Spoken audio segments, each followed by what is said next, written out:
Ini yang akan terjadi jika omset miliaran tapi nggak mau bikin PT. Bahaya. Pertama, kalian itu boros, nggak pinter kelola duit. Karena apa? Karena pajak kalian tuh jadi besar. Karena pajak perorangan itu besar, omset miliaran, sehingga bayar pajaknya nanti mahal. Dan yang kedua, kalian hati-hati. Hidup itu ada menang, ada kalah.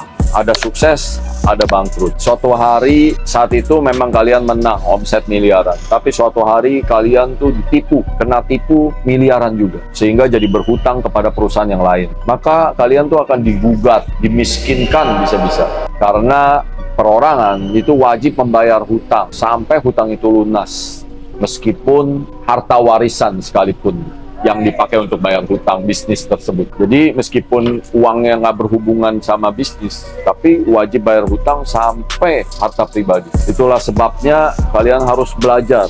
Mau jadi pengusaha sukses, harus belajar dulu semua buku pedomannya. Sama kayak kalian mau jadi dokter, tapi nggak mau belajar dari SD, dari TK, SD, SMP, SMA. Kalian merasa itu semua cuma teori. Akhirnya apa? Nggak akan bisa jadi dokter. Sebelum bikin usaha, pelajari ini semua. Gimana caranya bayar pajak yang baik dan benar. Bukan berarti yang terbanyak, tapi yang tepat. Nggak lebih, nggak kurang, nggak melanggar, tapi tepat. Sama, begitupun juga sistem keamanan. Gimana caranya kita terhindar tuh dari masalah hutang. Jangan sampai bikin jadi bangkrut. Jangan sampai jadi harta yang lain-lainnya, harta istri, harta orang tua, harta warisan, jadi ikut kesedot gara-gara gagal bisnis atau ditipu orang. Jadi ingat, bikinlah PT, karena PT itu badan hukum. Badan hukum itu yang memisahkan antara harta pribadi dengan perusahaan. Jadi kegiatan perusahaan ya perusahaan, nggak ada urusannya sama harta pribadi kita. Jadi meskipun perusahaannya bangkrut, tapi orangnya tetap kaya. Jadi suatu hari terjadi masalah, ditipu orang, PT itu ya terpaksa pilihannya cuma dua, dipilotkan atau dipilotkan oleh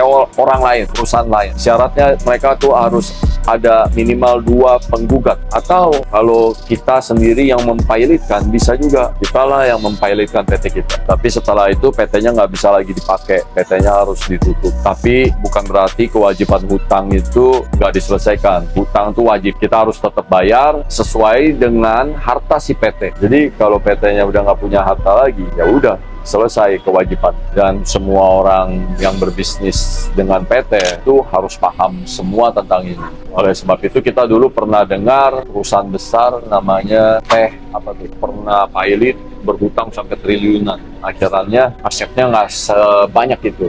Akhirnya ya udah, semua orang yang berbisnis dengan PT harus paham bahwa itu akan jadi hutang yang nggak bisa ditagih, nggak bisa diselesaikan. Semoga informasi ini berguna buat kalian semua. Lebih mudah bersama Gapura Office.